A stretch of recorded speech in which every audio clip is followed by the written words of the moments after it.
everybody. Welcome to another episode of Do I Need a Bigger Mouthpiece? We are here today to continue our conversation about the college audition process and what it's like to prepare yourself for the auditions for grad school or for undergrad or for even a doctorate. Any process where you are going from one educational institution to another that requires an audition. It's worth mentioning that a process like this can also be really useful for things like a summer festival or for auditioning for more scholarship money, or for auditioning for a part-time or full-time job. This is a really good blueprint for being able to plan a set of really difficult playing goals over a long period of time. So you can tighten your playing up and do something that would have otherwise seemed challenging or even impossible. I'm Alex Knutrid, and this is Kevin Dugas, and we are so excited to start things off. Yeah, thank you, Alex. One of the themes that you are going to see from this that Alex has laid out and we're talking about when we're considering this timeline is nothing is done super well on a really rushed and condensed timeline. Definitely. If you are looking to really put together a solid run at some hard-hitting schools for a music program, or if you're trying to get into an esteemed summer festival, all of those things take careful forethought and a process that allows you to sort of bake this proverbial cake at the appropriate temperature in the appropriate time, and not sort of just throw everything together. Now, there are going to be moments in your musical career where you kind of get thrown a curveball and you got to show up a little bit underprepared, and that's how life is. But hopefully you are taking care of the fundamental aspects always of your playing at such a level that when those moments happen, you're going to be as well prepared as you can be. But luckily we're talking about something that is well advertised in terms of when deadlines are, and you can really start to get out in front of early. And so Yeah, to that end, and I can speak with some level of authority on this because I've coached a lot of students through this process now at this point in my career. There are many, particularly you high school students, there are many of you that are talented. There are lots of trombone students and brass students, hell, any instrument that you would be considered a talented student. You're a top player in your high school band or your high school orchestra. You have probably made district or all-state ensembles. Maybe you do a youth orchestra outside of school. You probably work hard, but some of you are also just students that are really talented. And I've had students that have come to me as seniors in high school, even in as late as October, asking for lessons to prepare for auditions for pre-screens due December 1st. And the idea is basically, well, I'm going to practice, an hour a day, 2 hours a day, and I'm just going to kind of learn this rep as quick as I can, as tight as I can, and be able to play it under pressure. I have to tell you, rarely does that work well for even the most talented students. This is a process that must be done. Like Kevin said, baking a cake, that's pretty good. I always think of it as actually laying a brick road. You have to dry each brick, and then you have to lay them in place one by one. You have to make sure they all fit together, and then you have to put in the mortar between the cracks. But then after all of that, you have to wait a few weeks before you can really walk on that road, because that all needs to set and cure and dry. And in order to do that well, you need to plan where each brick goes ahead of time. It might even require dry fitting the bricks to make sure they all work together.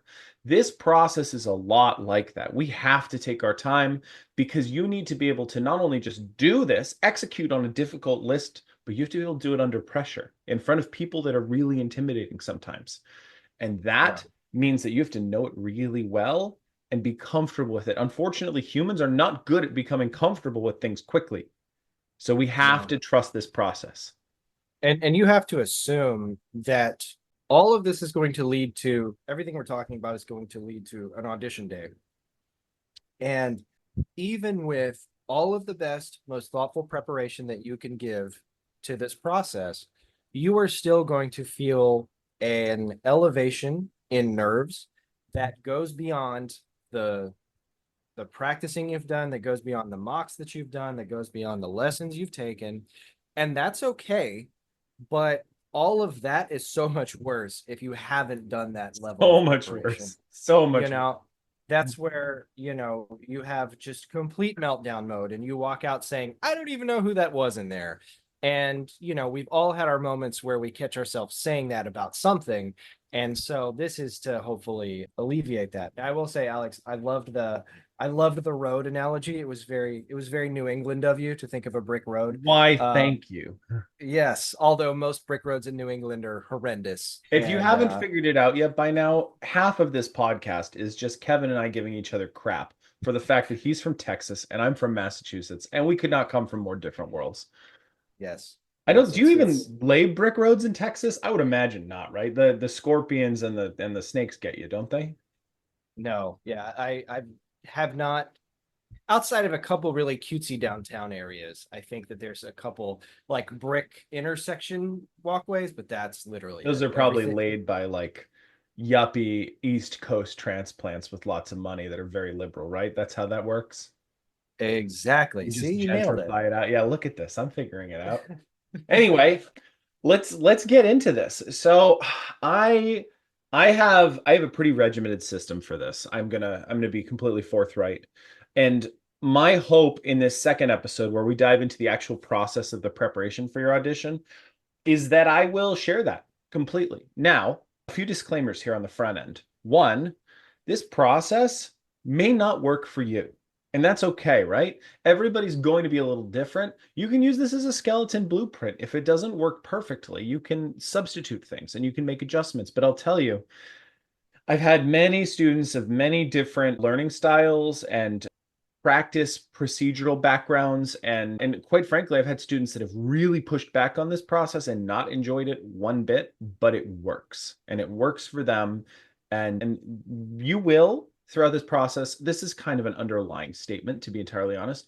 Throughout your process of auditions, you will go through roller coasters of emotion, but generally it will not be super fun.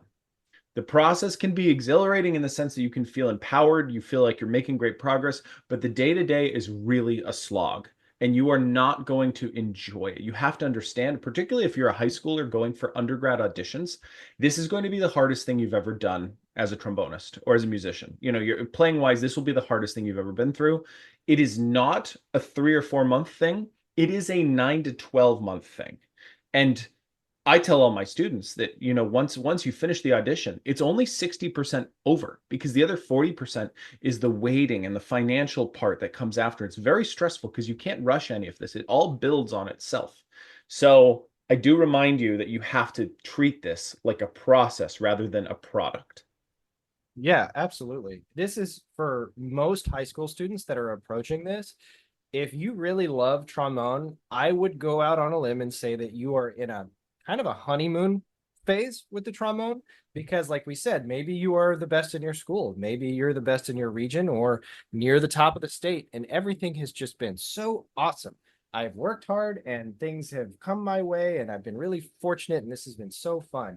And then you get to this process that's, very objective in a lot of ways, where it's like it's either the things that you're working on are either coming across or they're not. You have to look at things under a microscope very hard. You're getting feedback maybe for the first time from a plethora of professionals, and it's their job to just tell you what they hear.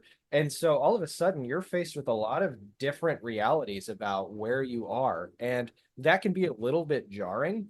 So our advice, I think, would be to just continue down the course of this and not know it's coming and not be dissuaded by that fact. Yeah, I think that's a good way to put it. This is, well, how do I say this best? It There's this sucks. idea that there's this idea in life that you'll probably hear from a lot of everything from motivational speakers to grandfathers will say things to you like difficult times make strong people, and there's this idea that like a diamond can't form unless it's under pressure. This is kind of true. And a little bit of discomfort for a prolonged period of time will help you grow in the process of auditioning. You will learn things about yourself, your playing, your practice, your methodology, your attrition to adversary, your mental prowess, your ability to process musical information, and your ability to convey emotion through the horn that you would not be able to learn were this not a challenging process that takes many months. So you can You can mortgage your frustration on this reality. You can remind yourself that while it kind of sucks, it's going to be worth it in result, but it's also going to be worth it in progress. And that's a secondary benefit that maybe isn't so concrete as a big fat scholarship to a school you want to go to, Yeah. but it's just as valuable, if not more, in the long term. Remember, the trombone as a career is not a 1 year goal. It's not a 5 year goal. It's a 10 to 12 year goal. And you have to think longer term than you maybe ever have. If you're 15 and you're thinking 12 years, that's the whole length of your damn life almost. So it's really hard to, Yeah. it's hard to visualize that as a goal. But if you're 16, I don't care what you're doing at 18. I don't care what you're doing at 20, and nor should you. You should be thinking about what 26 and 28 look like. And then we fill in the midpoints of that. And this is, again, this is a big critical cornerstone of my teaching, is being able to take the long game in our improvement. And I don't know about you, Kevin, with your students, but I would say that, like, for me, I probably spend 60% of my energy reminding students to calm down and take the long road, because they're just always worried about the short-term gains. Yeah, I mean, we're all impatient by nature. I think that's, I don't know if that's a millennial generation thing upward, but I would imagine it's a forever thing. You want to feel the benefits of this work you do. And then when you start doing work that's different, okay, well, I started doing a daily routine in September. Well, what is it? It's November 1st. Dang it. Why haven't I figured out how to play this thing better? It goes on so much longer than that. And when you're 18, 19, the thought of being 27, you're like, you just kind of slough to the side and think, well, at 27, obviously I'll have this all figured out. And it doesn't take care of itself unless you are really concentrated on instilling a culture of objective sort of progress and a commitment to a long-term goal. These things don't just take care of themselves. So, Yeah. Kevin, I'm all of gonna that is, share a quick little story here for you. yeah, I heard this from my weightlifting coach. This is gonna make you laugh really hard. If you go to the gym for 2 hours a day, 5 times during a week, in that week, you build less muscle just from very seriously lifting weights 2 hours a day for a whole week. You build less muscle than the amount of prosciutto you get in a pack of prosciutto from the grocery store. And that's wow. across your whole body, not in one area. That's the total amount is less than that pack of prosciutto. And you think, like, last time you went and bought prosciutto for like a salad or for like a sandwich or whatever, you're always pissed off. You're like, there's no meat in this package. I spent $7 on this. Yeah. Yeah, I mean, like, that's how I think, that's how I've completely started thinking of long-term growth, is this idea of, like, people will go to the gym to lift weights and they want to get stronger or they want to look better. And after a week, they're like, I see no difference. Yeah, it's a pack of prosciutto spread out over your entire body. You're not going to see a difference. Doesn't mean you did it wrong, just not going to see it yet. It's okay. Great. I'm never stepping foot inside of a gym again now. It's Yeah, not even worth it. feels right. Well, you're a Uh, runner anyway. You're not trying to add the prosciutto. You're trying to remove all the yeah. excess so you can fly, evidently. Yeah, that's something like that. Yes. Well, so where we were last time is we got sort of up to the selection of schools through the junior year where we have kind of cast our net and we have reached out about trial lessons and are getting as much information as possible. So, Alex, do you feel like it would be appropriate perhaps to pick things up where we are at the summer before? We are now, let's say, June of our senior year or incoming senior year. Yeah, sure. Uh, We can do that. That feels like a good it, place to start. I will say, if you haven't listened to the first episode where we talk about college choice, go back and hit that one first. That is really designed for you to visualize basically February, March, April, May of your junior year. And by the time we hit May 1st, you should have made some choices.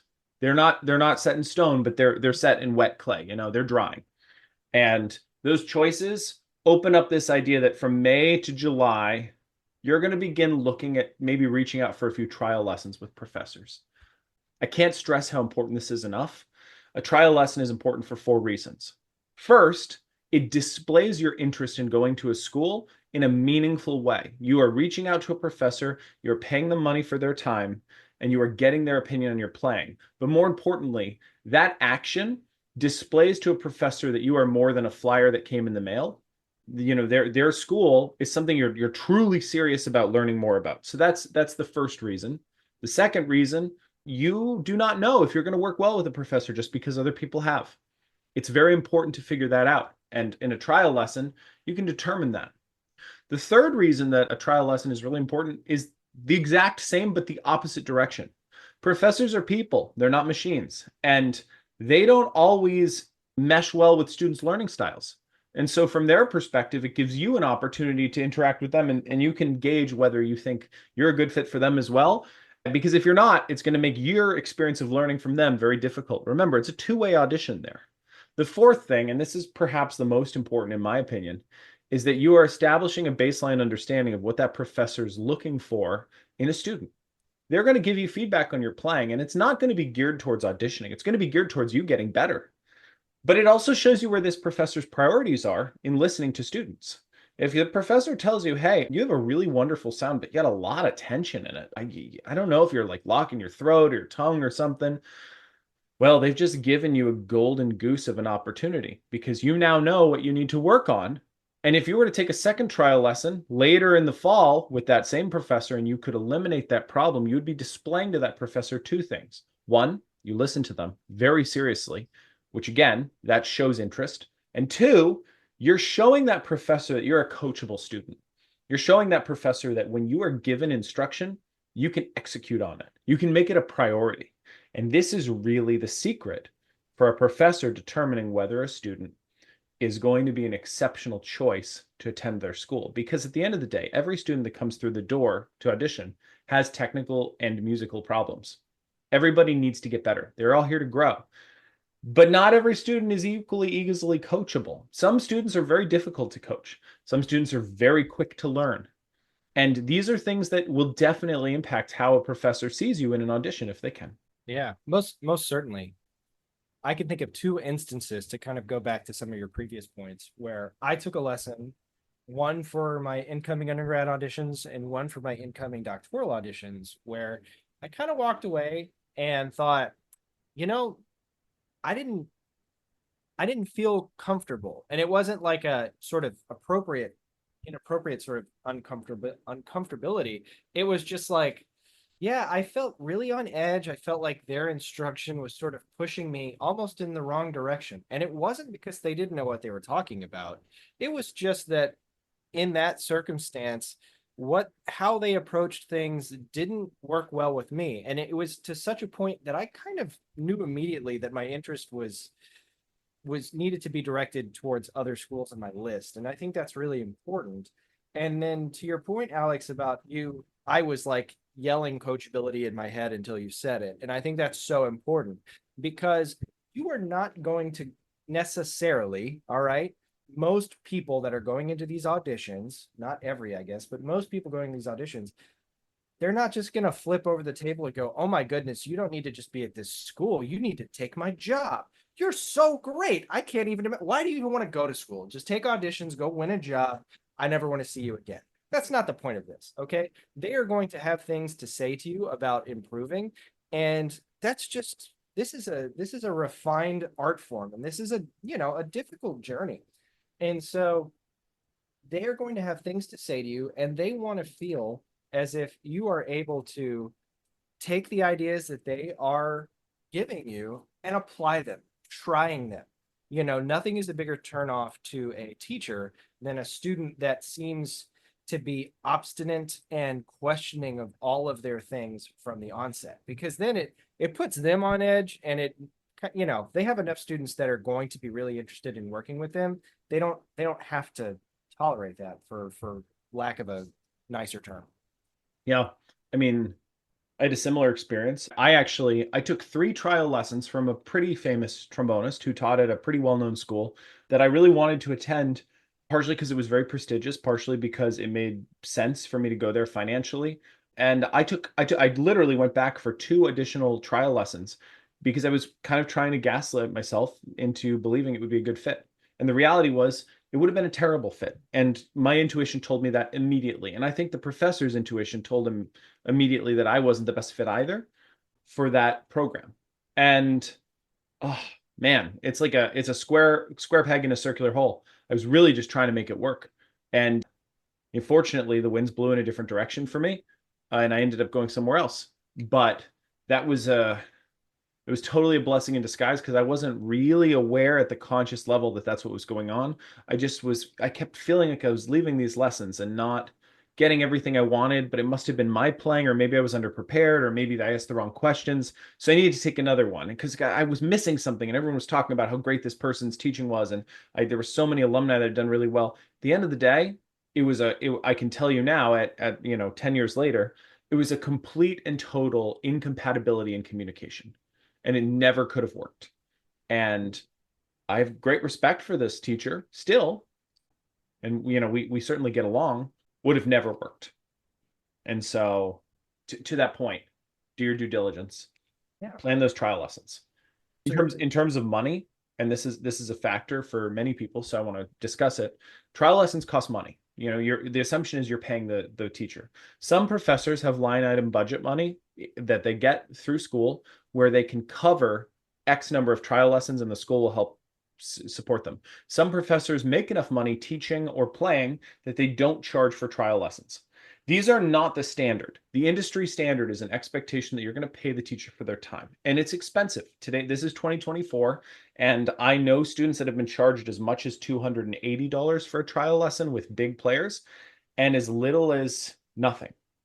So the expectation is if you have 6 or 7 schools on your list, you're going to cut your trial lesson count to maybe 2 or 3. The schools you're really interested in, you're going to take those trial lessons. I recommend that by July, end of July, you have taken the trial lessons.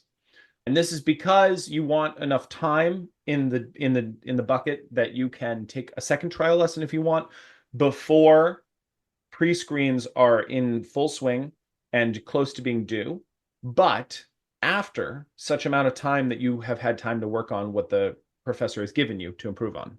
So I usually give that a 2-month window. If you finish them by June and July, you can take a trial in September or early October. It's not too close to that December 1st deadline that it feels a little weird to do. Timing is important here. Now, professors have busy schedules, so if they email you back and say, I can't fit you now, you shouldn't be offended. That's understandable. That's totally fair. Likewise, if they email you back and you emailed in October and they say, I'll take you November 21st on my break, yes, obviously that's close to a pre-screen deadline, and it might feel a little icky, maybe a little nepotistic, but understand that the professor has suggested that time, meaning they are consenting to the reality that they're aware that it could be construed that way, but they're not going to look at it that way.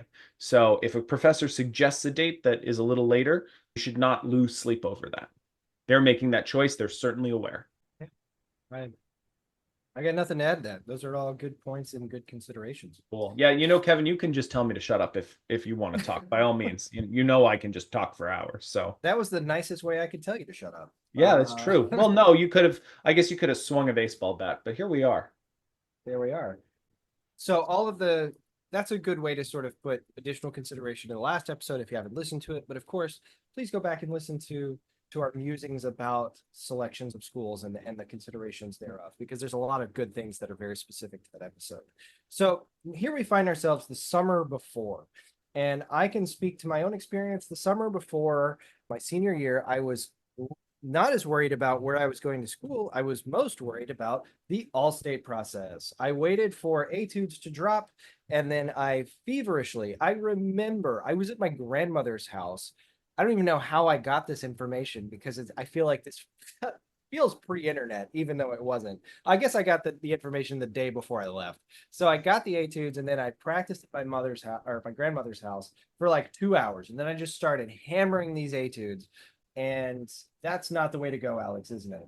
We want to I have very strong thoughts on this. Very strong thoughts. No, please go ahead, Dr. Dugas. If you want to paint the picture even a little bit harder, Texas, I was practicing in a room that was wall to wall with hunting rifles. And that's just it's absolutely true. It's absolutely true. I feel like I've seen this movie before. Yeah, it was incredible. Where's the Camaro? So right. And so we want to make sure, and this is in line with all the talking that we've done up to this point, that a fundamental process is far more important than rushing together etudes, rushing together solo material, or just prioritizing the practice over repertoire in front of the practice of a great fundamental routine where we are improving using, the common exercises of some of the masters that we've outlined in previous episodes, as well as etude study and et cetera, and kind of sprinkling that in. So I think it's important to, at this point, you've probably taken a couple lessons if you're following the formula we've discussed. And so you've been given some identifiable weaknesses in your playing and things that you do need to improve upon. This is the moment where you set aside the time to work on those fundamental things. You take those parts out of your playing engine, and you are tinkering with those parts. You are making sure that they are well oiled and ready to run so that you can then more easily go about all of the repertoire that you are going to need to prepare. What say you, Alex? Yeah, I agree with all that. Thank you for tempering the storm that is about to come out of my mouth. I super appreciate that. All-state is not important when you're a senior. There, I said it. Let me put a qualifier on that. If you are auditioning for music school, I know, spicy, right?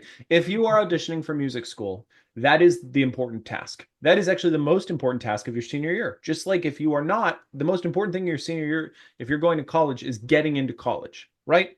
No, in the minute you become a student in college, nobody cares if you went to All-State. I promise they don't. This is just like the moment you graduate into high school, nobody cares about anything you did in middle school. It's just not that important anymore because your life is not always determined by the accolades you got before. In fact, like the little quote that I keep on my wall here right next to my practice, it's a Ron Swanson quote from Parks and Rec. Don't start chasing applause and acclaim because that way lies madness. This is not the answer, right? We're not trying to chase victories that we can, tout. And to that end, All-State is a really great process to get you practicing and teach you the process. But when you're a senior in high school, your job is not to get into All-State. Your job is to get into college. And every hour you spend practicing for college gets you money in scholarships. You're actually getting paid later to practice now. So that's got to be the priority. And I tell my students in Trombone Guide Studios that they're not allowed to touch All-State etudes until October. They can't even look at them. And I get a lot of blowback from a lot of students, particularly in one state that will remain nameless. And there's a lot of pressure from band directors and a lot of pressure from All-State clinics and etude clinics, this and that. And I just don't care because that's all important. And I don't want to hold students back, but this is more important and it's much more challenging and it's not something we can cram. And quite frankly, all the work you put into your summer technique work is going to pay off in your etude preparation for whatever All-State, this, that you have to do. So This is directly in line with the idea that you're working towards a much longer term goal than the 3 months that you're going to prepare or whatever for an all-state etude.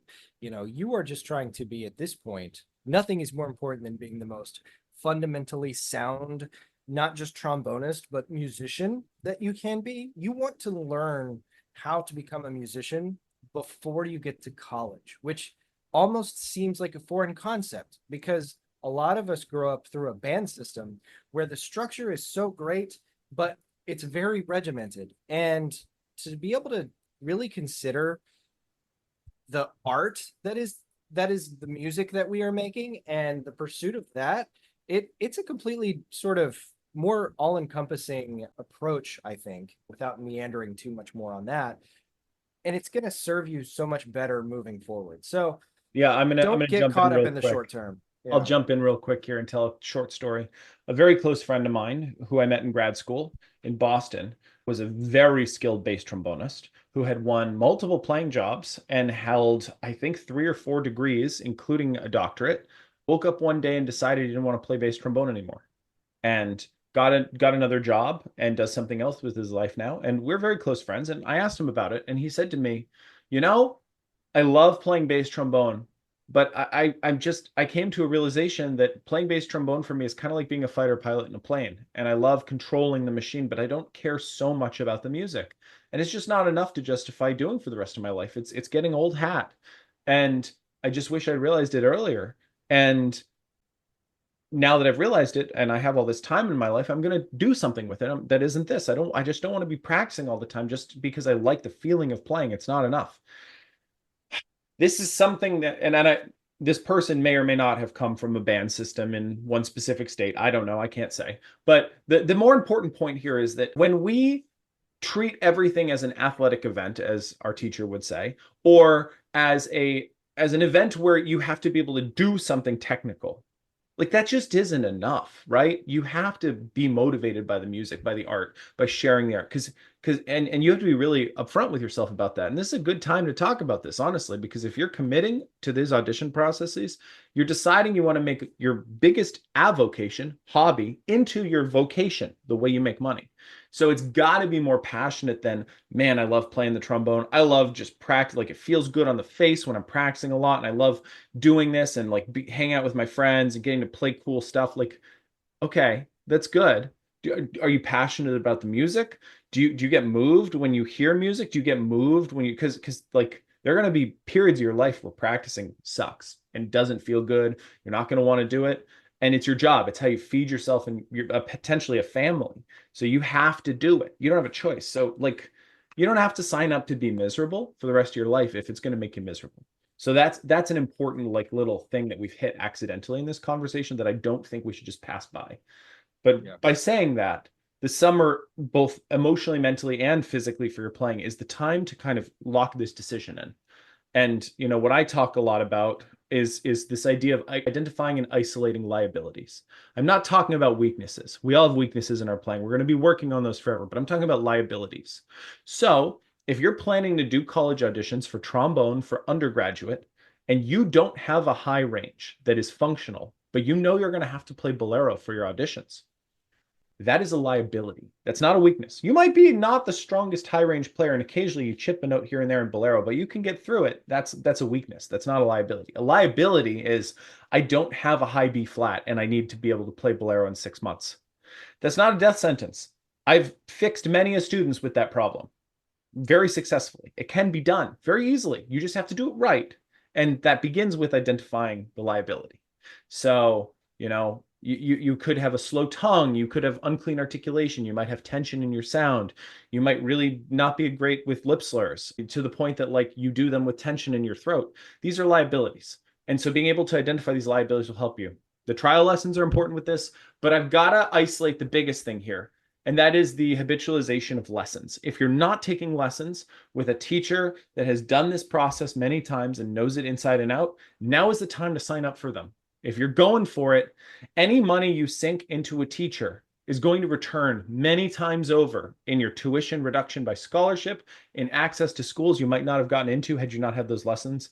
It's really worth it. You're spending a little on the front end to get a lot more on the back end. I would go as far to say, and this is almost kind of a dogmatic statement, but gone are the days where you can be that main character of a movie where you just did everything yourself and you were just that workhorse that figured it out and did all of those types of things. With the advent of so much social media presence and understanding of the level that is required to be successful in this field for students that are on the cusp of the undergraduate years, the people that are going to be the most successful, by and large, 95% plus, are the students that are committed to a teacher that knows what they're talking about and is objective, truthful, and supportive of their endeavors. And the students that are just winging it, there's far too many questions to be left unanswered that you will not have the answers for naturally for yourself. And a great band director is not going to save you. They're just not. A band director is too busy with the macro of what's going on with a program. And while they may be musical geniuses, they cannot slice their pie chart to such a level that is going to give you all of the information you need. A great teacher is absolutely, unequivocally. I completely agree with all that. And if you are in a position where you are that exception, and maybe you can do this without a teacher, I will tell you, I've had a student in the last few years who did not have a teacher in high school until they met me. And this student learned from YouTube. And I worked with them only for a couple of months before they got a huge scholarship to a really good undergrad music school. It happens once in a while, but here's the deal. So what? What's the problem with more information? What's the problem with better coaching? You're going to do it anyway. Why not do it earlier so you can get ahead later? Like again, even if you could do really well by yourself, wouldn't you want to do better than that and get more scholarship money and get into better schools? You're going to have to do that eventually, so you might as well do it earlier and accelerate the process. I don't understand if you're committed to doing something that's hard and you know it's going to take a lot of work for a long period of time. But if you can optimize that process and put a little bit more focused work in at the beginning so there's less work over the long term, why wouldn't you want to make that choice? And I have to talk about the money thing, of course. Sure, teachers are expensive. I know I charge a decent chunk of money per week for lessons. I completely respect that. But my rate is set such that I can teach and I can dedicate myself to teaching full time. And a rate is not such a prohibitive number that a student in high school can't get a job and work enough every week to cover a lesson with me and then save some on top of that. And that's by design. You know, the amount that I charge, which is, somewhere around $100 a week, is an amount that a student can make working a part-time job, pay me, and still save. So, again, the question is, how much are you looking to invest in yourself?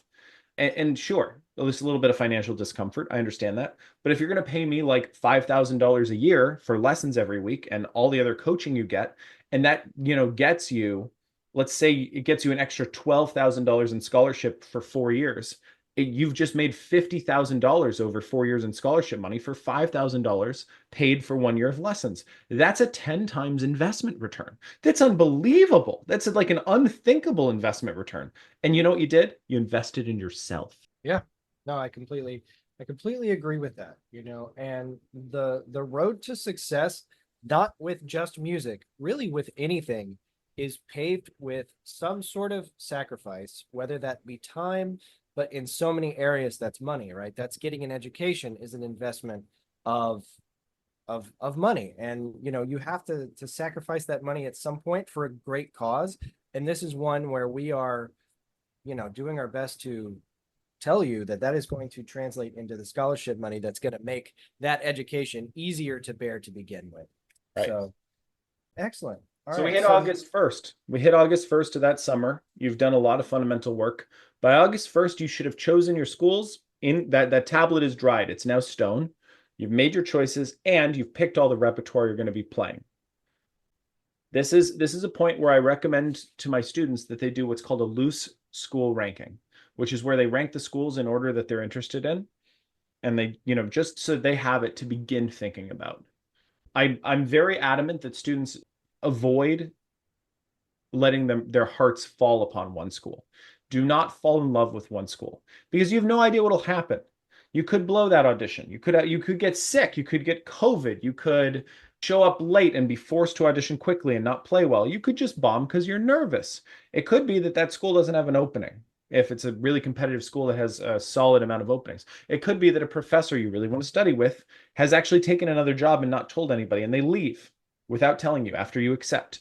It could be that that school is making cuts and the program's about to change. There could be a myriad of things you can't control.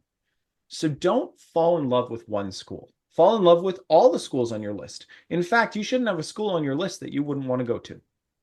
yeah, at this point, you've done so much research and you've narrowed down that list. It should be a list in which you can see yourself, for to at the risk of being super corny, you can see yourself wearing the colors of any of those schools, and you can see yourself being a proud alumni of any of those schools. And so, at that point, it any of these schools that you get into and that you find yourself with the best situation is going to be excellent, and you're going to be really happy to be there. And so Completely I agree. think that's important. So we're talking about picking the repertoire. Alex, what are some of the considerations that you think we should really weigh in when it comes to repertoire? Keeping in mind, some of these places are going to outline very specifically what they want, especially with orchestral excerpts. Sometimes that gets left open-ended to where they say, bring 3 to 5 excerpts, whatever. Some of the more competitive schools are very clear about what they want, obviously. But when you get presented with the opportunity to select your own solo, what are some of the considerations that you think about for that, Alex? Totally. So for solos and etudes, generally for most college auditions, you're going to have to do 2 contrasting solos and 2 contrasting etudes. That's a pretty typical cross section to prepare. When they say contrasting, they don't mean technical and lyrical.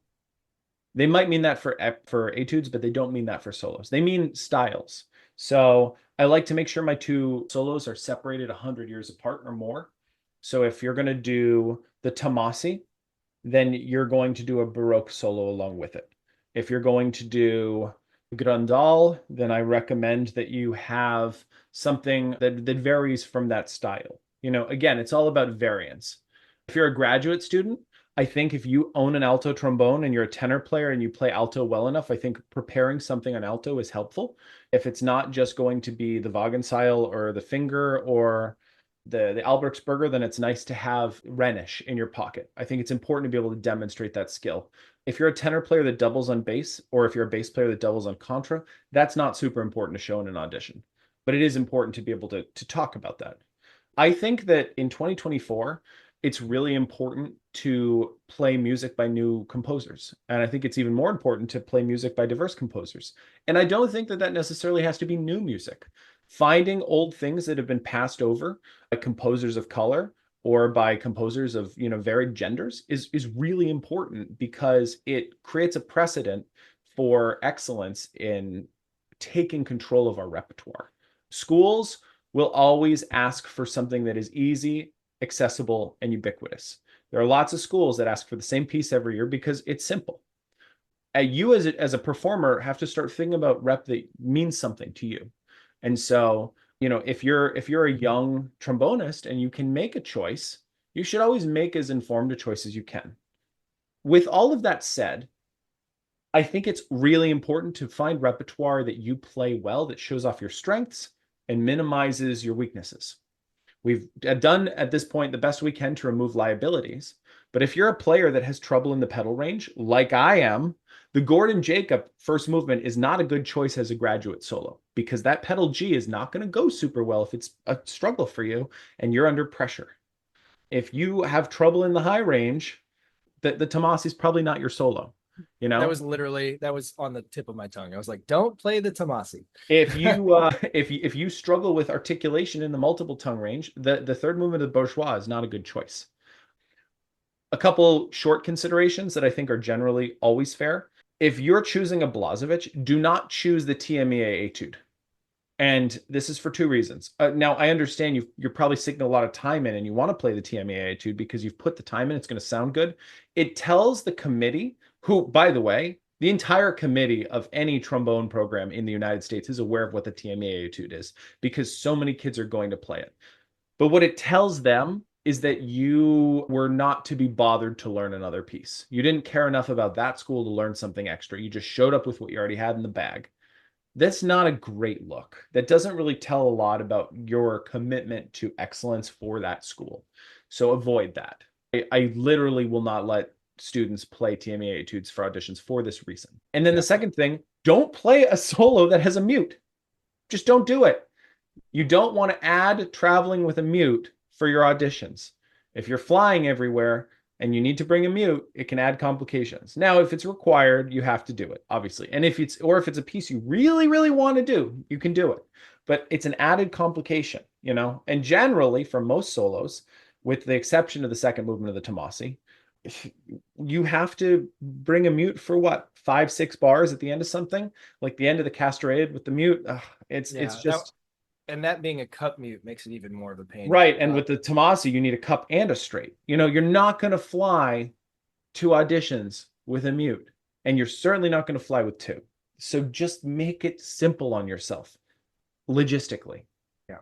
I want to plug, even though we have no affiliation to this, but as we're talking about diverse composers and resources for that, because when I was of high school age, this was not as much of a talked about consideration for one, and certainly there wasn't the resources for that. I believe, Alex, it's Dr. Natalie Mannix has a resource that's an entire database of not just solo pieces, but also chamber music that is composed by female composers.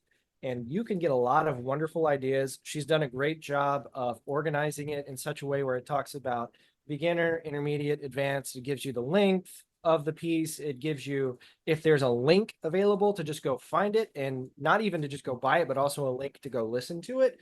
This is a really awesome resource that you should be aware of, and that Yeah, I is think it's incredibly helpful. diary and catalog of trombone music by women.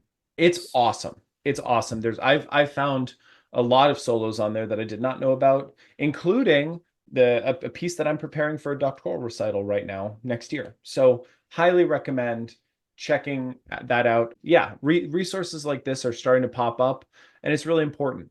And even although I am in fact not a particularly underrepresented trombonist in any way, I will say that as a composer myself and someone with this constantly writing new music and trying to, pay some of my bills on that, we composers love when people play our music. So if you can play music by living composers, it's exceptionally meaningful because you're actually supporting an art form that's constantly evolving that you want to become part of. So, And that's that's important in music academia in general. Obviously, kind of goes beyond the undergraduate studies. But if you're someone, especially starting in your master's degree, oh my goodness, play some new music. And if you're in your master's degree and your doctoral degree, if you're not like Alex and can actually write the music you're going to play, so if you're more like me, find people that you respect and that are willing, and have them write music for you Yeah, so that you I can. have to plug you here, Kevin. Kevin is a champion of commissioning new music and makes it a priority and walks the walk with this. And I just more people need to do this because it's incredibly meaningful and it's something that you have taken to, I think, without much push to do so. And I can't thank you enough for doing that because we composers notice this. Yeah, most definitely. And I think it's cool because then you're taking care of, by doing that, you're going in and playing something that they haven't heard. So their ears are going to be more perked up for what it is that you are presenting. And I think that that works at every single level of what we're doing here, all the way from auditioning for schools to auditioning and interviewing to teach at said schools. I think it's really, really important. So Totally. find repertoire that is exciting, that you're excited to work about, and that complements you. I definitely want to echo Alex's point on this, that, this isn't the time to go, well, I got 6 months and I can't play a high D. I think I'm going to work up the Martin. Like this isn't, I'm not saying that you shouldn't be working towards playing a high D and above. You absolutely should. But don't hang your hat on pivotal climatic moments of pieces of music, on the money that you're going to get, on things that you don't do super well, and don't feel like you're going to see yourself doing super well in the very near future, because 6 months Totally. is not a lot of time. Not a Totally. lot of And time. we have to have an honest moment with this. And this is, for some an uncomfortable reality. Let's take the Martin Ballade for an example here. The Martin is required right now, as of 2024, for Northwestern and Indiana University, two very prestigious music schools, as a graduate audition solo. You have to play the beginning of it for Indiana, and you have to play all of it for Northwestern. If you wish to go to these schools and you are a year out of your auditions and you don't have a high D that is reliable, the idea that you can just kind of practice the piece over and over and over for 6 months, shed it really hard, and then be able to play it under pressure and get that high D out. And even if you squeak it, the idea that you can then get through a pre-screen and then get into the school with scholarship money, you're lying to yourself. It will not happen. You need to address the liability. If you and this is a moment that can be really difficult as a trombonist to look inward and face this uncomfortable, shortcoming in your playing if it is one. But we all have them. If you want to go to Northwestern or Indiana and you want to be able to play the Martin really well and you don't have the high range, seek help. Find a teacher that specializes in working on, embouchure setup or high range building, or has a track record of helping students with success with this, and reach out and fix this problem because you have the time. The only thing that stands in your way is the awareness and the decision to do it. You And you no you teacher is have to take gonna responsibility. Yeah, no teacher is going to look at you for that problem and go, oh my gosh, you can't play a high D, what's wrong with you? Every teacher worth their salt will have not only likely gone through similar issues, maybe not related to high register exactly, but similar things that they weren't as apt at doing and naturally. But then additionally, they will have taught students how to overcome these issues, and they will have seen a multitude of students struggle with it in a different way. And for me as a teacher, what I always value in my craft as an educator is to be able to have an expansive tool belt that looks at problems fundamentally from a variety of different ways. And so you in your youthful experience have perhaps been looking at a problem like high range or a problem like double tonguing or large intervals, you name it, from a pretty narrow stance. Whereas if you've been doing this for a long time, you've learned how to come at these problems from different angles. So these teachers are going to be able to talk to you about coming at problems from different angles, using different methodologies, using different ideas, metaphors, et cetera, et cetera. And that's going to help you much more quickly get better than at this rather than just suffering through something like the Martin, which really, if you just kind of go at it like the hard-nosed way, I can't think of anything but suffering. Like that's just it's an awful way to It's go the about the worst Martin. piece to have to bang your head against the wall. It really is. Yeah, I Um, mean, and this isn't even just a student problem. A few years back, I was invited to give my first college master class and go and, talk to students and run a master class, and I had to play something. And I wanted to prep something unaccompanied, and I've always loved Derek Bourgeois' Cote de Bone. It's one of my favorite pieces. And so I worked it up and I brought it into a lesson with my teacher, and I played it, and he said to me, not so kindly, very, very honestly, "You can't play this." And I said, "Well, what do you mean?" And he said, "You don't have good pedal A's. They don't sound good. They sound weak. And if you're going to go in and do this, it's a liability. It's not going to make your experience good. You need to play something else." And that was hard to hear because my pedal range at 30 years old shouldn't have been a liability. But after my injury, it never really came back because I don't have nerves in one of my corners where the injury happened. So I can't really seal a pedal very well. And now I can. It's taken a lot of work, but at the time I couldn't. And that honest conversation saved me some embarrassment. You have to be able to have these honest moments with yourself because a little pain on the front end fixes catastrophe on the back end. Again, just like investing in yourself on the front end will yield dividends in the back end. So that's my last little aside story here. Let's talk about the nuts and bolts of the prep now. We hit September 1st. At this point, you are now working rep in addition to fundamentals. And I say that because you do not get to not play fundamentals during this process. I've had students that have played rep starting in September and forgotten about their fundamentals and crashed and burned. Do not do that. You need to be making at least 45 minutes a day on your fundamentals every day. And that I'm not counting your warm up. Your warm up is 25 minutes, your fundamentals are 45, where it's 70 minutes of just, stock upkeep to keep your playing at tip-top shape, to keep your recovery at tip-top shape, to keep your face in a place where it can rest and recover so you can maintain the slog that is this prep. That is bare minimum requirement. You do that 6 days a week. 1 day a week, you get 25-minute warm up, and then that's all. Keep it light, but truly, it's not an option. Repertoire. Yeah, go ahead, Kevin. Real quick, I want to say, and I hope I articulate this correctly, but you want to sort of base your feelings about where you are as a player, not upon how the repertoire is coming out.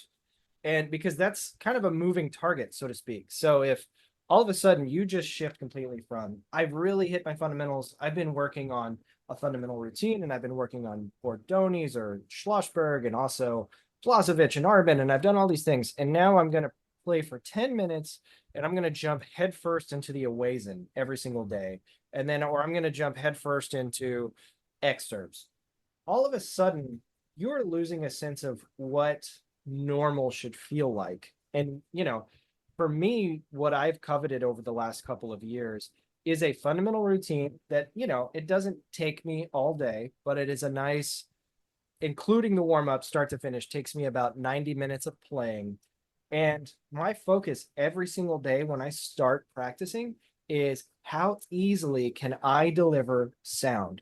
That is it. It is the most simple concept to me, but I want to make sure that I start in such a way that the horn is just responding to the lightest touch, so to speak, in my mind.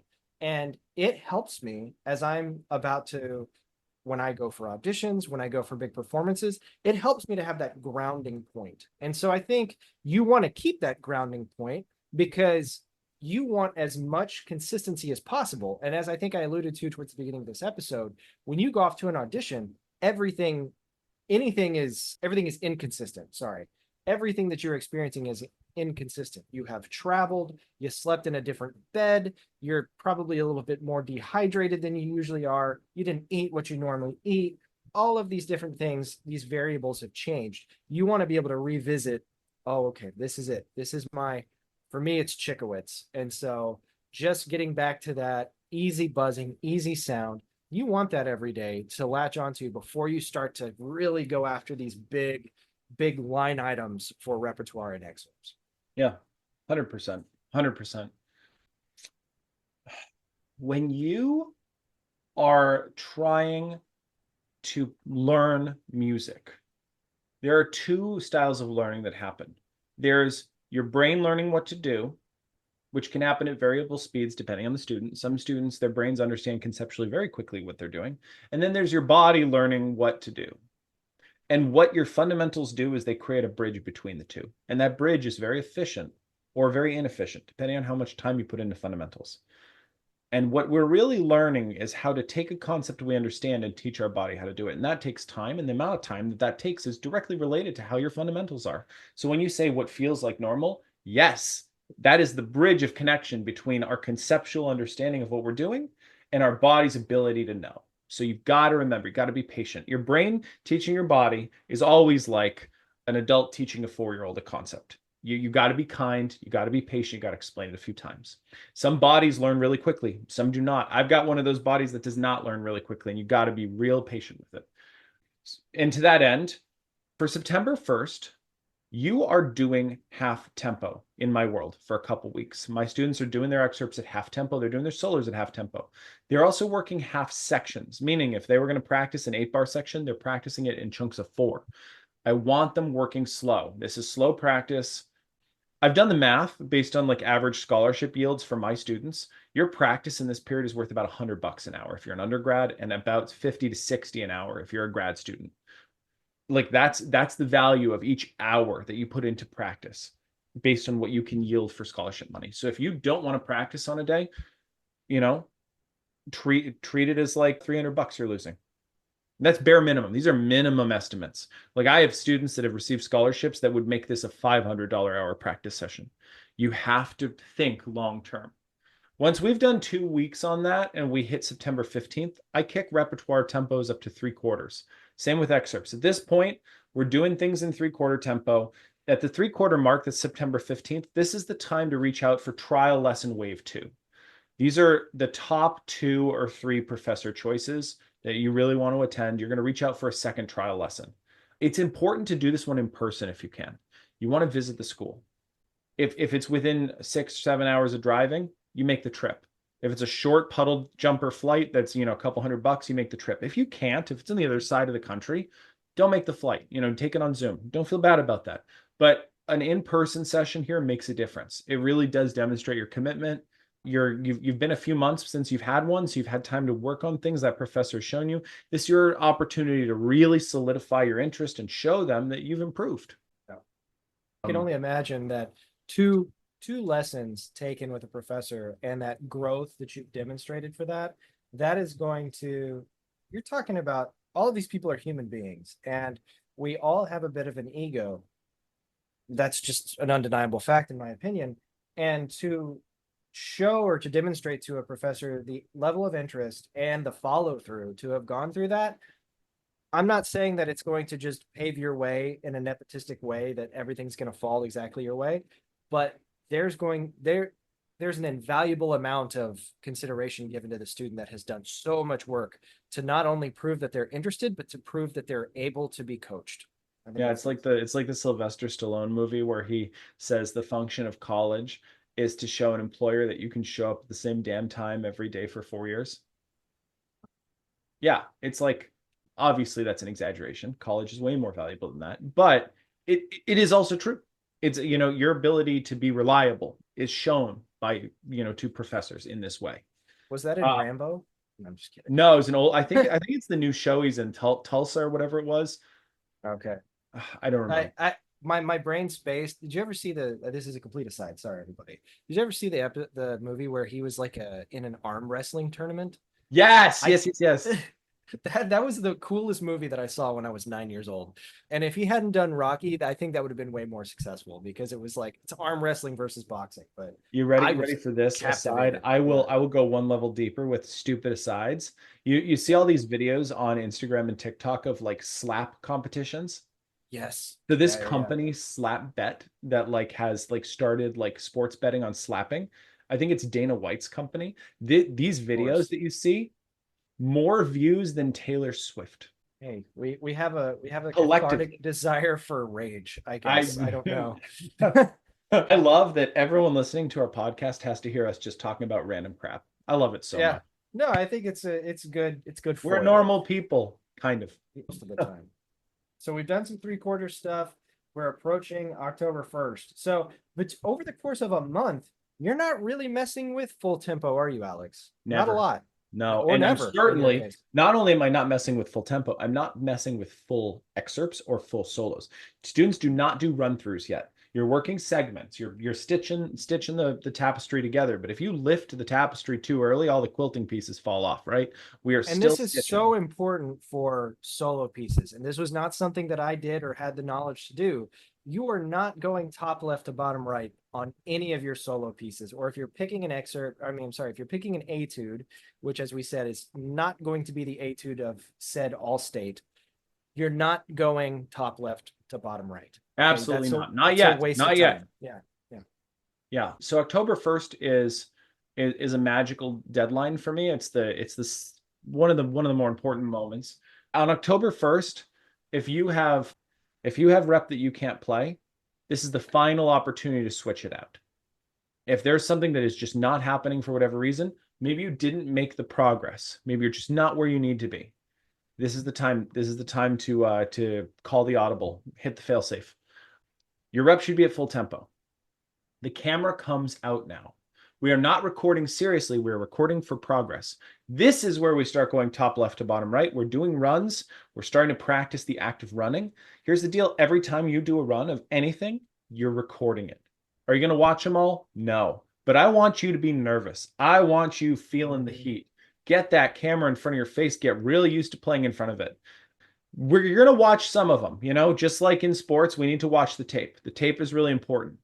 At the end of a practice session, anything you've recorded, you're not going to watch every take you've done, but get at least one take of everything that you've done that day that you're going to watch. Watch it back at the end of your practice session and write 2 things to fix for each thing. That's it, just 2 things to fix. That's how you're going to start your next practice session on that material. And to this end, there's a ton of tactics for auditioning that you can do to make this feel real. Dress up, dress in what you're going to wear for your pre-screen recordings. Find an outfit that's kind of a power outfit for you. You feel really good in. Maybe you look good. Maybe you just feel comfortable. Maybe you like the color. Maybe you like the fit. Maybe, like whatever it is for you. I tell each of my students, find a power outfit that fits your brand as a person and as a musician and what you're trying to display, and get used to it. Get used to playing in it because you're going to want that for recitals and for auditions and all that stuff. Another thing you can do is you can sprint stairs, you can do push-ups, you can do jumping jacks. Get your heart rate up so you feel the pressure. You can bring friends in or family to play in front of. This is the point to start messing with factors so you get uncomfortable. We need to add a little discomfort to these processes. Yeah, I will say I've experimented with basically everything you just mentioned, Alex. For me personally, it's burpees. I have done, if you want to absolutely experience a simulation of unexpected and uncontrollable nerves, do 20 burpees and then start something. Because the worst performances for me in my life have been ones where I'm actually sweating because it's usually I'm in an environment where I shouldn't be sweating, but all of a sudden I'm so nervous that everything is, I feel the sweat running down my face. It's affecting the mouthpiece. The only way that I've been able to really simulate that is not even getting in front of people that make me uncomfortable. It's doing those burpees. And I'll tell you, when you first do it, it's going to be so bad. you're going to sound terrible. Okay. I'm not going to sugarcoat any of this. The first time you do something like that, it is not going to properly simulate the type of wonderful practice that you've done at this point. However, it's going to be so important that you continue to do things like that, because if you make that your environment, you're actually going to find yourself in a much more comfortable environment when the lights are actually on. That's my opinion of that. Yeah, So, it's resistance training. Kevin, you and I have both had the esteemed pleasure of playing a summer recital at Trinity Church in Lenox for BUTI, and that is a sweat box. Doing any kind of outdoor concert in the summer where you don't have air conditioning, sometimes you got to play recitals in places like this. Sometimes you might have to take an audition and you get to a music school and the AC is broken. You have no idea. So you might as yeah. well, simulate anything possible. This past summer, I did a very random gig. It was a trombone trio gig outside of a hospital. Well, that's nice. Yeah, it was wonderful, the opportunity, but it was 89 degrees and, like 75% humidity. And that was not a lot of fun. We did a pretty nice job, all things considered, but even in that moment, I was like, all of our inside rehearsals did not serve us well for this particular event. So yeah, you never know where you're going to find yourself. Yeah, your job in October is not to sound good, fam. Your job is to get better at doing hard things. And so these mocks, they might not all sound good. Many of them won't. But if you're exposing yourself to adversity, your body's learning. That's important. So October 15th is the single most important deadline in this process for my students. This is where we begin. So we begin the variable recording schedule. And this is also the preparation deadline. By October 15th, you should be prepared to record your pre-screens. Now, different teachers do this different ways. I will share how I do it. I build a variable schedule built into 3-day blocks and 5-day blocks. This takes us all the way to November 20th. And this process is a 3-day sequence where day one, you pull out an excerpt and you shed it.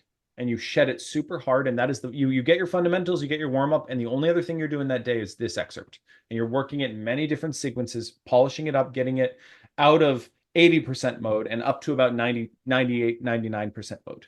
Day two, half of that day's practice is the same as day one, making sure it's there. And then you pull out the camera, you put on the dress shirt, and you begin the recording. And you get that recorded. And you get those takes and you listen to them that night. And if you have a take that's a winner, great. And if you don't, you have the next day to finish that take. And then at the end of day 3, you have 6 or 7 takes you like, and you take the one you like the best, and that's your keeper. And then the next day, day 4, you begin a new block of 3 and you get a different excerpt and you do the same thing. Now, all of your excerpts are polished at this point and they're all on rotation, but we're not trying to record everything at once. That doesn't end well. We're putting focus into recording. And I can tell you that this is the best system because I've tried many different things with many different students, and this is the one that resoundingly gets the best results. Now, if you have to record a movement of a sonata, 3 days is not enough time, but 5 is. So you get a 5-day block for solos or etudes, and you're also going to have days where you have excerpts you can record together. You might have 2 excerpts that are similar enough and short enough that you can actually prep them together in the same 3-day block. That's fine.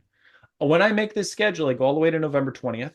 I should tell you, I build in 4 rest days where students don't have to do excerpts on the camera. They do have to polish every excerpt in their range for 10 minutes. It's just the keep everything up. And then I also build in a few emergency days in this process. This is, oh crap, I got sick.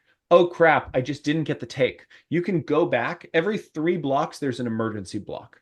And so you can go back and hit things you missed, or you can move ahead. Or if you have a take of something, but you think you could do better, it's a good time to go back. November 20th is the end of this cycling, but warning day is November 15th. By November 15th, you should have everything recorded. And if you don't, that's okay. You get 5 more days. That's a 2 cycles, cycle and a half. And then on November 20th, you should be done. November 20th to November 30th are the emergency contingency days. These are built in on purpose. You have break. If you can, you put the horn away and you go have Thanksgiving break with the family for 3 or 4 days. And maybe you take a couple days off the horn and you don't practice. Take a quick brain break. But for the most part, most of my students end up having to use these emergency days to get extra takes. That's totally fine. But by planning this way, you put your best foot forward, you get your best takes out. so that you can get up to December 1st deadlines without sweating it. We don't want you recording November 30th, freaking out at 9 o'clock at night, trying to get 7 things. It won't work well. It does not put your best foot forward.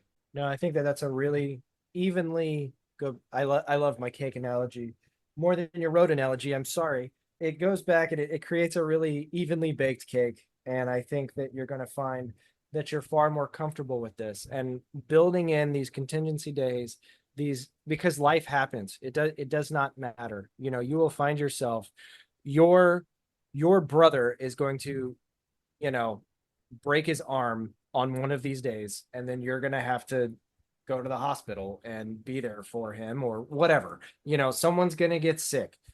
Parents are going to have to, you know, take you somewhere, long drive.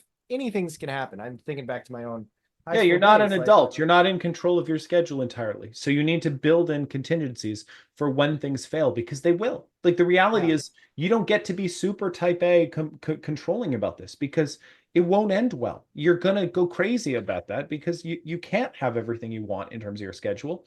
You're not an autonomous adult if you're in high school. And if you're in college and you're going for grad school, you're going to have other commitments that you can't get out of. And if you're an yeah, adult working, you're going to be tired. You're going to have work things come up. You're going to have life things come up. The reality is we are not machines. So you have to build in fail safes. yeah. And this structure will serve you far beyond this process because it'll teach you how to apply similar structures to other facets of your life. You know, at Yes, some I point we're promise gonna this will not be your last time doing these recordings in your life. If you really want to do this for a career, you'll do oh, this 10 to 15 times for sure. yeah. And to back to one of our original points, it's not fun. I mean, Oh, this it is not, sucks. It's awful. yeah, yeah, this is not where we talked about loving the art and loving all this kind of stuff. This is where, in my opinion, sort of the craftsmanship takes over a little bit because you're looking for cleanliness, you're looking for high execution, you're looking for all of these things. And it's not always going to feel like art. You know, recording excerpts is not the most artistic thing that Alex or I have ever done. And that's okay. I mean, it's part of the gig, you And know, it's there's even all, harder because there's an aspect to this that's a boxing match with your ego. You're yeah, constantly facing your failures. It's not even like you're right, Kevin. It's about that. But the bigger issue here is that you're facing up against your ego every day and you're going to feel like shit. You really are. Like that's the reality. It's going to suck. But the process is so worth it long term. You have to right. remember to keep eyes on the prize.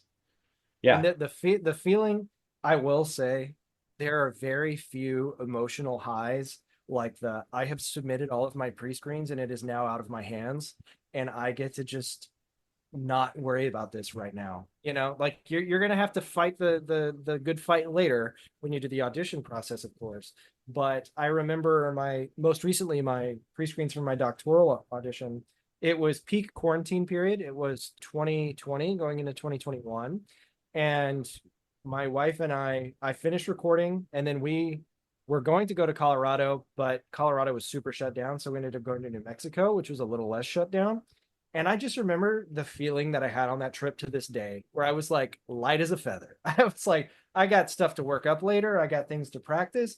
But right now, all of that's out of my control. And I'm just going to enjoy life for the next like 5 days. You know what I So, did when I got my final pre-screen for the DMA?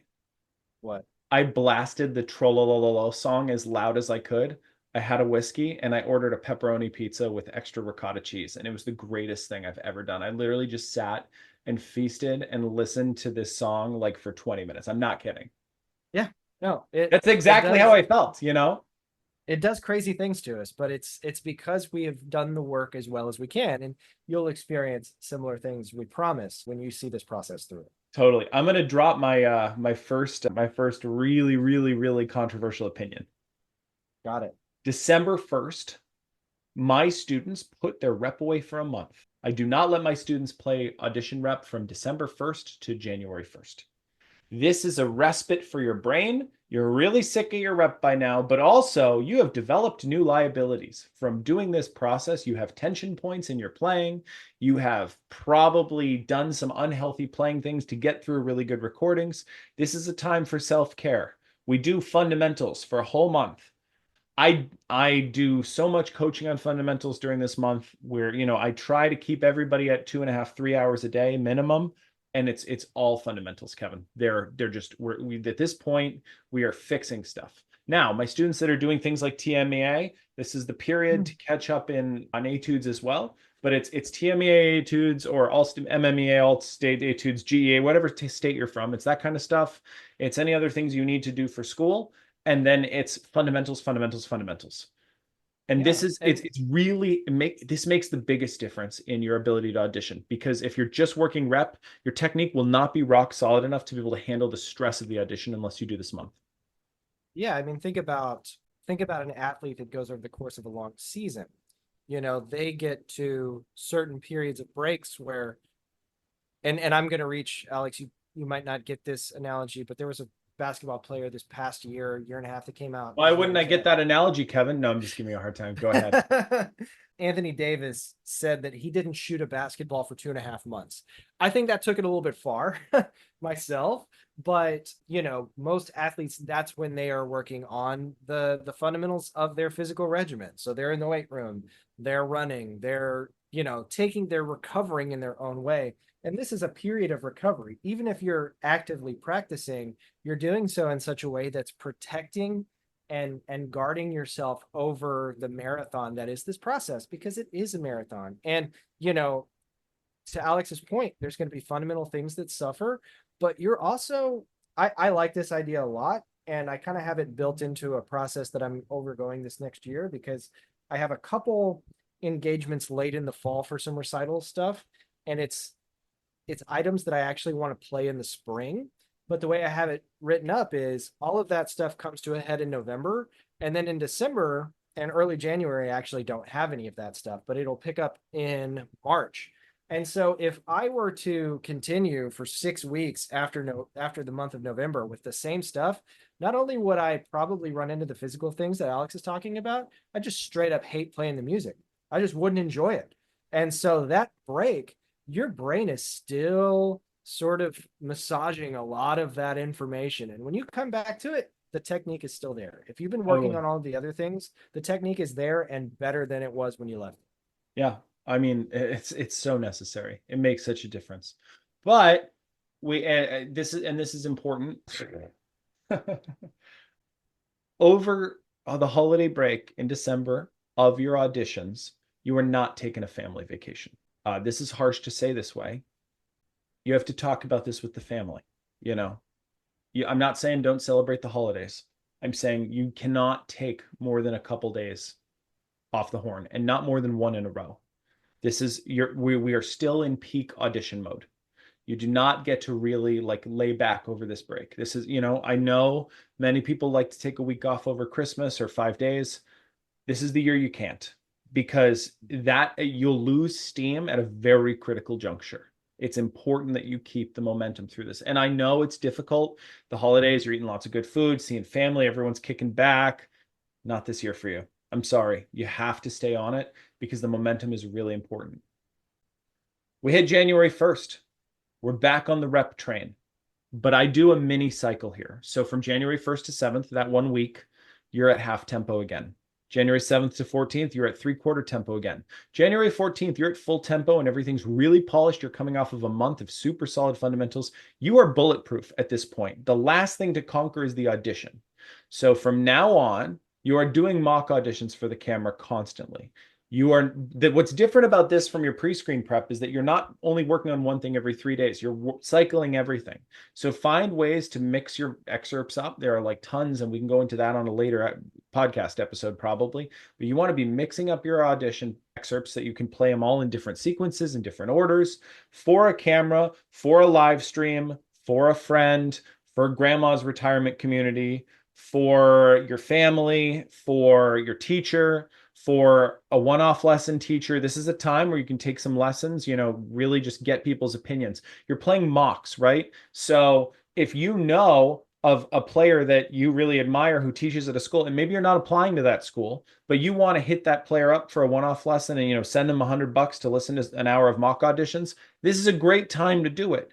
You're going to be playing under pressure, and they're going to point out things that you might not see. Now, you're not at a point where you're going to make huge changes to your actual preparation, but you can still make huge changes to how that preparation gets across.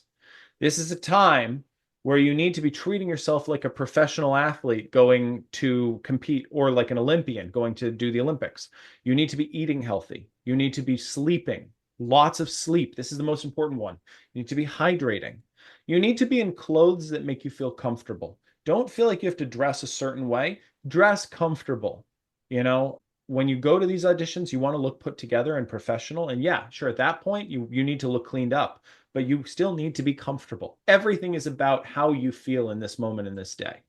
Get regular. If you're not someone that exercises, this is not the time to start. If you are someone that exercises, this is the time to keep it up. Do not stop. You don't want to change anything. The biggest thing you don't want to change, though, is you don't want to change your caffeine intake. If you don't drink coffee, do not start drinking coffee. If you drink coffee, do not change. Keep Yeah. everything stable, because the This is a smallest changes make a difference. Yeah, this is one of the biggest. The caffeine thing is a very near and dear to my heart because there are some schools of thought that, are really against any sort of caffeine consumption. One in And particular, right? yeah, one in particular We that's have we very, have we have a mutual professional acquaintance that has a very strong opinion on this. We will not name him right now. and it's valid, and I get it. But I have done auditions by cutting it away. And most recently I took an audition where I didn't cut it out, but I kept it consistent. And the only difference that I found in how I performed was in one area I hated every day of my life. And that was when I wasn't drinking caffeine. And then the other one, it just felt like a normal day. Now, I will say I didn't drink it the day of the audition because it was in the morning. And I was like, I could kind of cut it that day. I'm not relying upon it to be like serviceable. It just makes me happy. And so I think consistency, to your point, to your point, Alex, here is the most important thing. And to add to one thing I want to add to that is every time that I have found myself at the end of an audition cycle for schools in particular, where I'm playing a repertoire or a recital cycle, you are now finding your voice. It is no longer important for you to think, well, Joe plays the Owazen like this, or so and so plays the Castoret like this. No, it's your product now. You are now the expert of that repertoire when you walk into the room. In that moment, and maybe allow yourself to fib slightly to yourself, but this is what I do.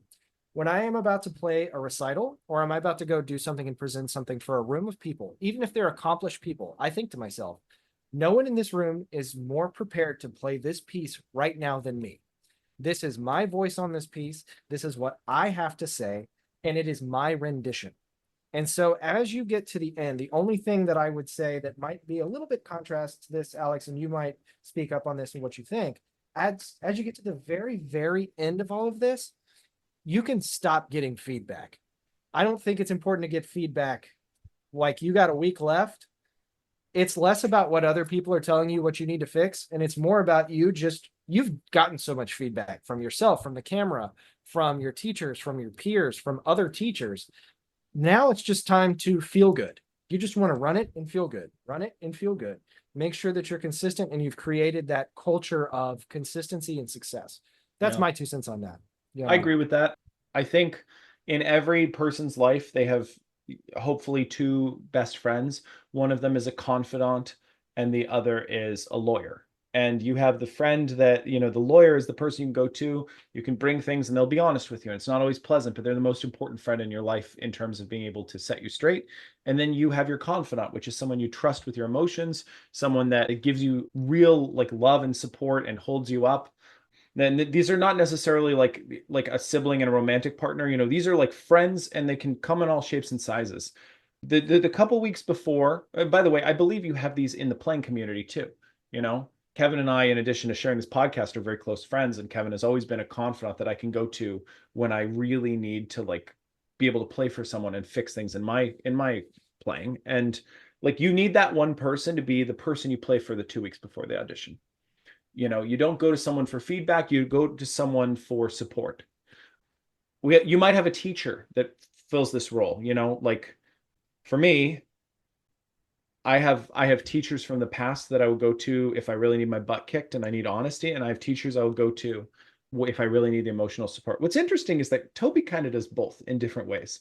It's very strange. He wears both hats He very wears well, both and hats, and he knows when to shift.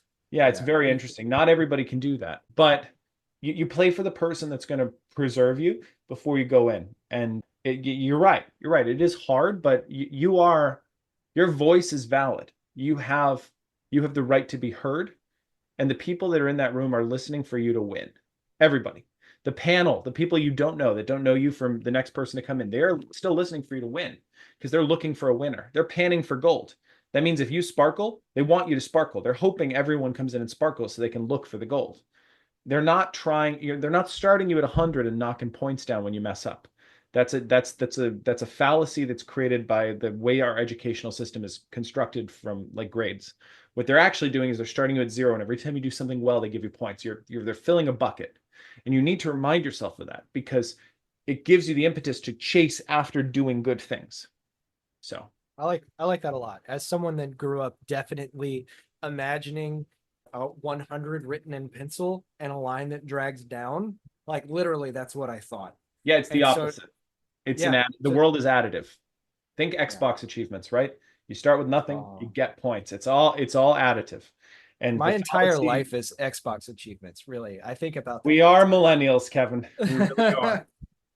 Yeah. So I know this was, pardon the expression, a shitload of information for all of you. We had to break this into 3 parts, and I feel like we probably should have broken it into 4. But next week, we are going to talk about the choice and the financial choice and how we each break this down and advise students to do so. Yeah. You got Great. any final thoughts here, Kevin? I think we've given the listeners a lot to consider, and I thank you for taking the time to hear our thoughts on this, and I hope that you find it helpful. So Amazing. Thanks, awesome. everybody. Have a great week. All right, bye-bye now.